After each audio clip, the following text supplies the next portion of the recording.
Hello everyone, welcome back to D3 Crashout.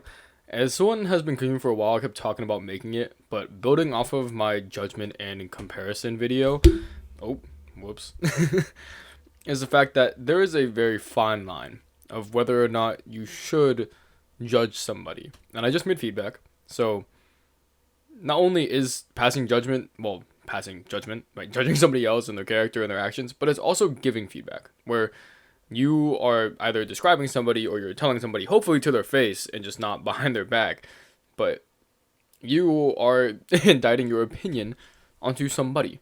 And I think you need to limit it to your audience. So when you were growing up, when you were a wee lad, and somebody tells you, like, I don't like you, that hurts. Like, bad. Because you're don't really have your own opinion. You don't really understand the concept of like confidence and like being in your own, and like other people's view of you is your view of yourself. Like it's harmonious or synonymous, I should say. And I think that people need to recognize that the person should not fear failure or judgment more than the actions in which they need to take in order to rectify them. I personally had this problem with my girlfriend where there would just be like terrible people just passing judgment on her, and she would care about how people thought of us more than how things actually were.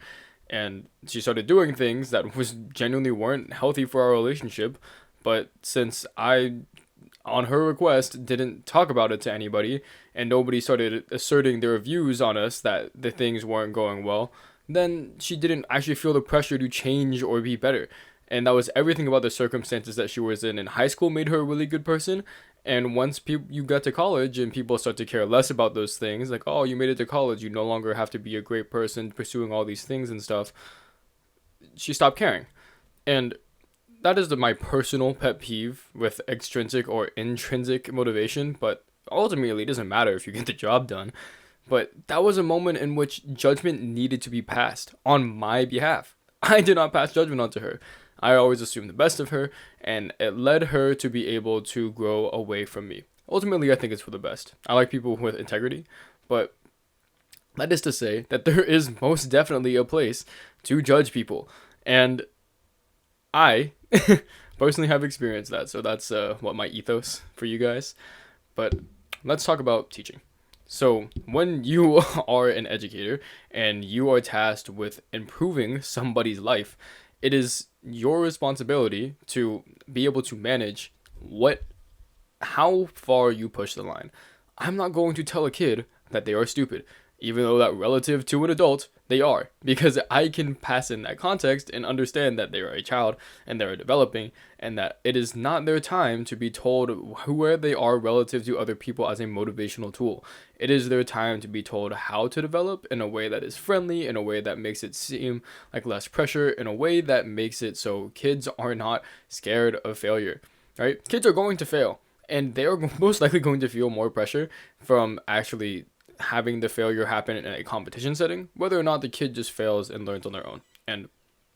I've and that's a very natural response. That's where the extrinsic pressure comes in, where you're you inherently or intuitively understand that your value in society is relative to other people, right? If everybody could be Jensen Huang, we can't all be CEOs. Competition is a necessary evil, and I actually have a video lined up that I'll be talking about that, but it's just not going anywhere. It's like if I have bread, right, and I make like a really good bread, like why would you eat bread that like is worse? Like why would you eat a sea biscuit when you can just eat like good, nice, fluffy, happy bread? You're like, no, you're gonna choose that over loyalty to the sea biscuit any day of the week, and well, maybe some people don't, but the majority of people will, and that's why competition exists, right? Like why would I purposely want to suffer more when I could just not? And that is another piece of judgment where you might have to consider, okay, this person is making their life very difficult. I wish that they didn't have to do that because I care about them and I want what's best for them. But you may not know for certain what is best for them. The other part of this is that you have to let people make their own mistakes. It is difficult to say whether or not the damage that somebody does to themselves is so catastrophic that it is not going to actually yield them as much benefit as is doing them pain. That being said, people don't really learn their lesson unless they do it themselves, right? Like I got multiple concussions from soccer. I still kept playing soccer, but my parents were able to tell me like, "Hey, you might get irreversible brain damage. Let's not try to do football, like American football." And I was willing to listen to that reason because I experienced what concussions are already like. If I had never experienced a concussion, I probably would have wanted to play football, and I would have really, really pushed for that. And that's exactly what my dad did.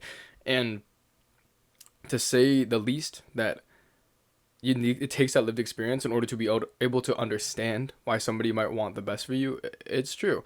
Like you could have the sage, and if nobody has respect for the sage of all wisdom, of all knowledge, like if God was on this green earth and was spitting out knowledge, but nobody respected him or had that ethos behind him, and he was just spitting out facts, like it doesn't matter how great or how sound the advice is if it falls on unwilling ears.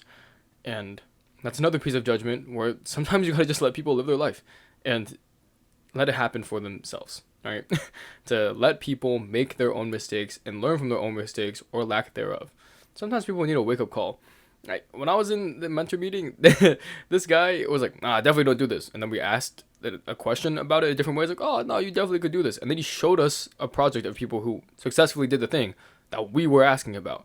And this is straying a little bit from judgment, but sometimes you just need to ask a follow-up question or incite more information from someone, because a lot of people just don't think about these things. Like meta consciousness is a valuable skill because not everybody does it. It's just not intuitive to think about your thinking. Like it's intuitive to just do things, right? To just let things happen. And you're like, you ask like, "Oh, why'd you do that?" I'm like, "Oh, it just made sense to me."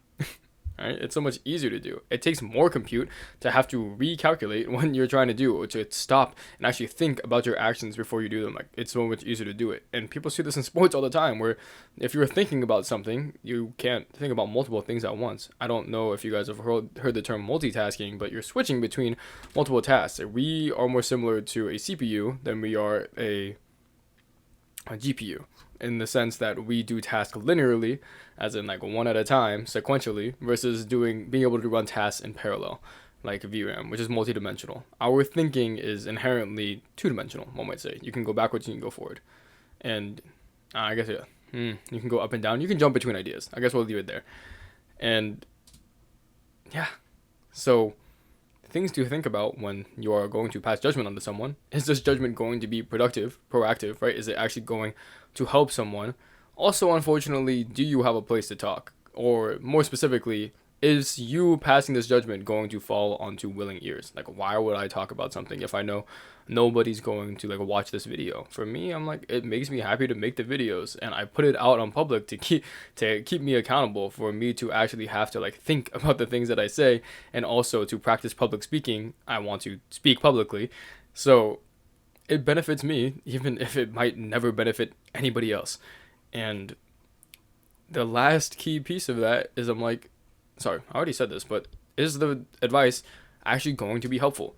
And you may not know, but it is that proactive nature of it, where hopefully you are constructing your advice or judgment or feedback in a way that is going to help the person, right? If I just tell my students like, "You guys are dumb," that's not helping them. But if I do say something like, "Oh, amazing play right there," if I instead say something like, "Okay, maybe we try this," which is less confrontational, it's less direct, but I am constructing it in such a way in which it feels exploratory, where it doesn't feel as challenging, where it's like, "You do this or I'm going to fail you in this class." And some people need that pressure. Some people need that push. I know for sure that my coach telling me that I was shit really got me fucking pissed. And I put the work in. I got some minutes on the field. I still fucking sucked.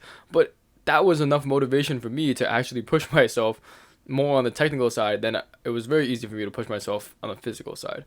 And that helped me. So yes, sometimes judgment doesn't have to be positive. I already said that judgment is inherently negative because people always see it as critiques. People don't like when people tell them what to do. People don't like it when you are telling someone that anything, almost, because you almost always take it personally and be like, "Okay, this person is saying that they're better than me." But judgment is for feedback. It's a critique, and it might help you gain some insights to actually learn something new. And I feel like people don't actually treat it like exploratory information. They always treat it like, "Okay, I have to do this or I have to do that." Like, no, you don't even have to internalize it at all. You could just be like, "I don't believe in that shit." And that could also help you because it gives you perspective, not only insight on the individual, but it also helps you to just have a deeper perspective in general. In which, if you've learned any stats, you would know that most diverse is most likely to survive. Same thing with biology, right? Like, let's cater to the most possible things, or let's lock in on one thing and make it so that nobody else can compare. So, going back to judgment, the topic, it is very much balancing optimization problem, because I said balancing.